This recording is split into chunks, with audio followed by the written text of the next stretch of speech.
Hello again, it's good to see you. I hope that you're enjoying your day. Thank you so much for taking the time out to check out my answers for the Would You Rather panning tag, created originally by Courtney K. I'm gonna link her video in the clickable box above me so you can go watch her video. I will also link her in the description box below.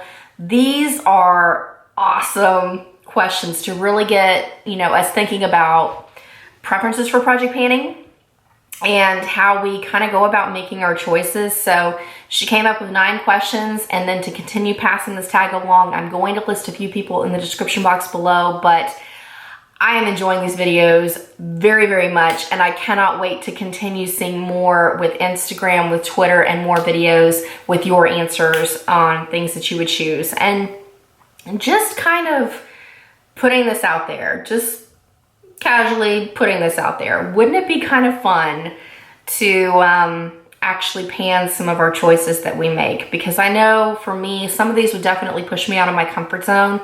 I'm thinking I might take on a couple of these just to try it out, kind of roulette style, if you will, just to see what would happen, because I mean, it would be tackling things that I really haven't necessarily felt comfortable panning before. So let's get into it, just kind of be thinking about it, because some of these questions are like panning eyeshadow versus lipstick, panning, crazy colors of things. And so it'd be kind of interesting to see what you choose and if you decide to physically pan some of this, because I think it, like I said, it'd be a lot of fun. So question number 1, would you rather do a year-long project pan or 4 3-month panning challenges?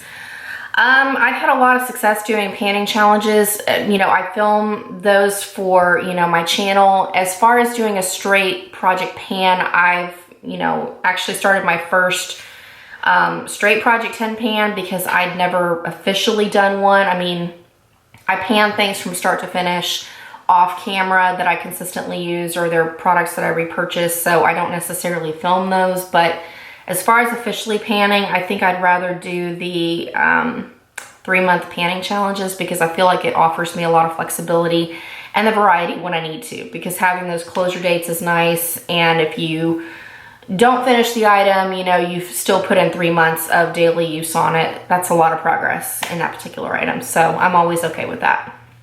All right, question number 2. Would you rather pan an eyeshadow palette or a face palette? The caveat to this is you can only use that particular palette until it is finished. I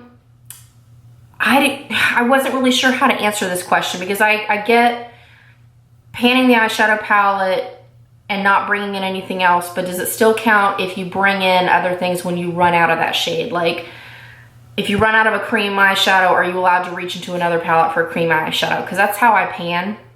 If you're new to my channel, I'll pick a look and I'll pan the majority of that look out of the particular palette, and then I'll pull in shades that I run out of, because typically I run out of the highlighter shade first, and then I'll run out of the lid shade, then I'll run out of the crease shade, and then the liner shade. And so I pull from other things to continue circulating the rest of my collection and move out old eyeshadows. So I think hands down I would still pick an eyeshadow palette, because it would offer me a lot more variety, and I know that I could finish it a lot faster.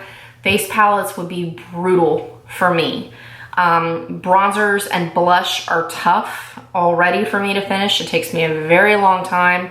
I'm okay wearing those consistently every single day without having as much variety. But yeah, a face palette, I could see myself easily getting very frustrated, because I don't wear shimmery highlights as much anymore. It's just not my thing. And then, with blush and bronzer, I mean, I've already been working on Hoola for well over a year. It took me 18 months to finish a Bare Minerals bronzer, and Sony Kashuk bronzers took me like 9 months to do the cream bronzer, and then like blush, it took me over a year to finish NARS Orgasm, and Narsen probably took me over a year, because I mean, I spent month after month after month working on it, and I went through a roller coaster with those. So face palette would really push me to my patience limit, I think. So eyeshadow palette would be more my speed. So, all right, question number 3. Would you rather pan a red eyeshadow or a red lipstick until it is finished? My gut would say red lipstick. Back in the day, I used to finish red lipstick tube after tube after tube, because it was my daily staple, my classic color. I haven't finished a tube of red lipstick in a very long time because I wear so many different shades. Right now I'm trying to tackle my mauve lipsticks because I have a ridiculous amount of those. So, but I'd rather wear a red lipstick until it's finished over the red eyeshadow. I mean, yes, I could double red eyeshadow as a blush, put it with some Vaseline, wear it on my lips in addition to eyeshadow, but it's just not something that I tend to reach for on a regular basis. Fall and winter, it's a little bit different because I can pull off dark, vampy shades like that a lot easier, but it's not the most flattering for me all year long. So red lipstick would be easier for me. Okay.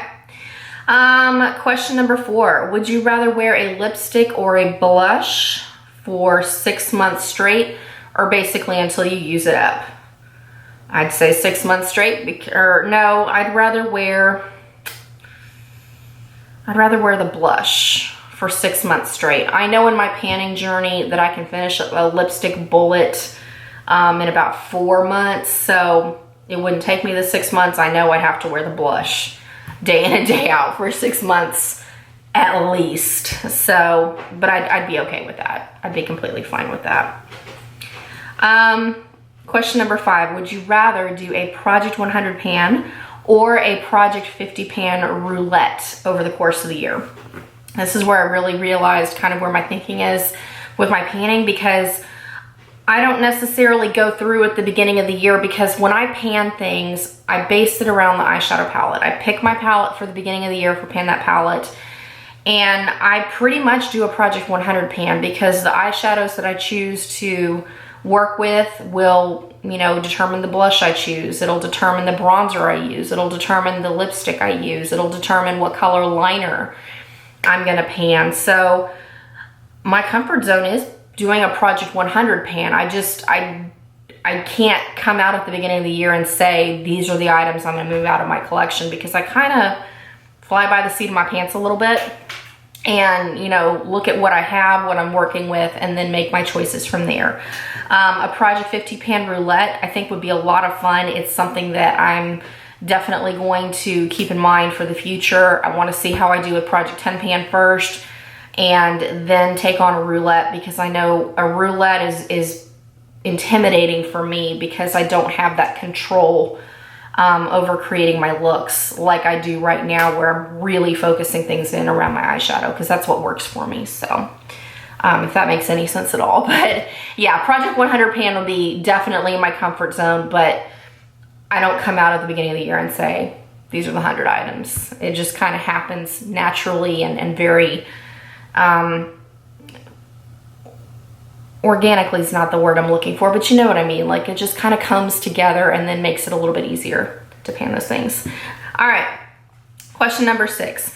Would you rather use up your favorite product to get your money out of it, or use your least favorite product to get rid of it?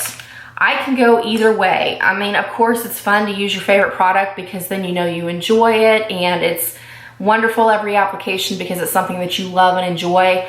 But I have found over my years of moving makeup out of my collection, I can go either way, because so many times there are products that I love that I don't like by the time I'm done panning them, because I'm so ready to move on to something else, or I realize that, you know, it's not quite what I thought it was. And then there are products that I completely don't want anything to do with at the beginning, and then I learned to love it. I always use the example of gold eyeshadow when I started painting the Urban Decay Naked palette, because I loathed gold eyeshadow. I mean, loathed it.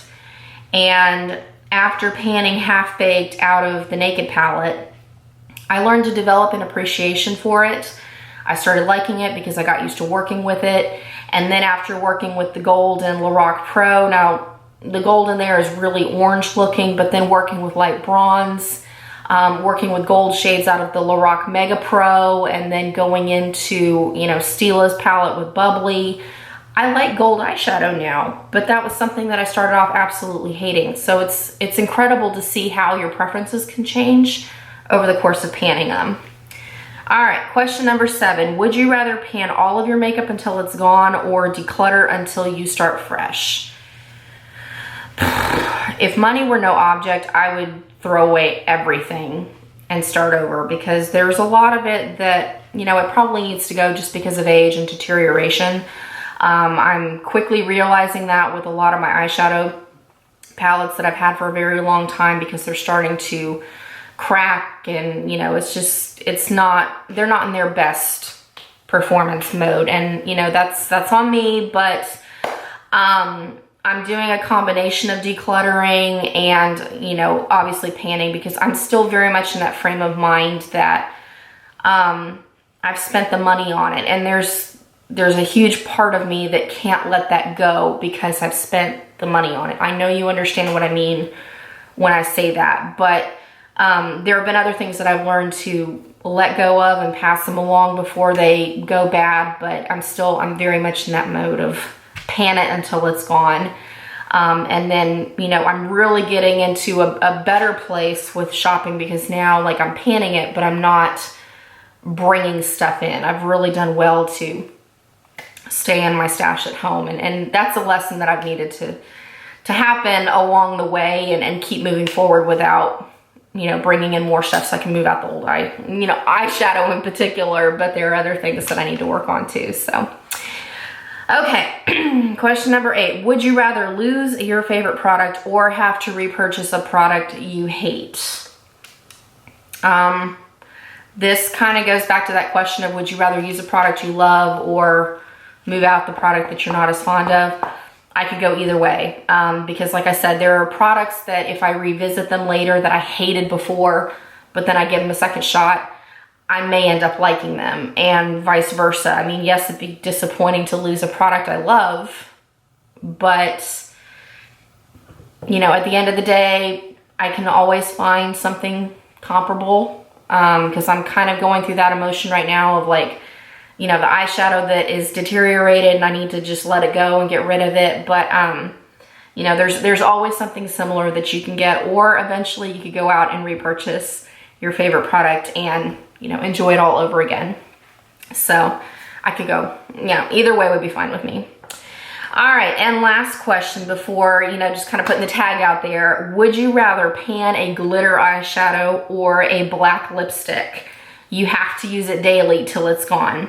Most of the people that I have seen answer this question will say a glitter eyeshadow. I would throw it out there. I'd pan a black lipstick.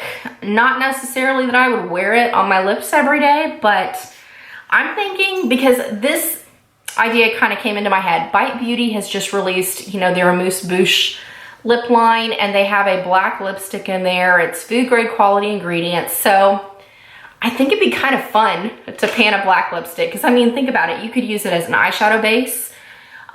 You could use it as liner. Obviously black lipstick. You could use it as a base lipstick and then put something on top of it and make it really vibrant and pop, because I'm thinking like during the fall and the winter, you could layer a deep vampy berry on top of the black, or you could do a taupe color, or, you know, a bright vibrant pink on top of the black, because the black would just make the color stand out. So honestly, I think the black lipstick would be really fun to kind of check out in panning. I might just pan one to see what would happen, but I'd be using it for a bunch of other things in addition to black lipstick. But I haven't heard anybody say black lipstick, so I don't know. Glitter eyeshadow, I can go.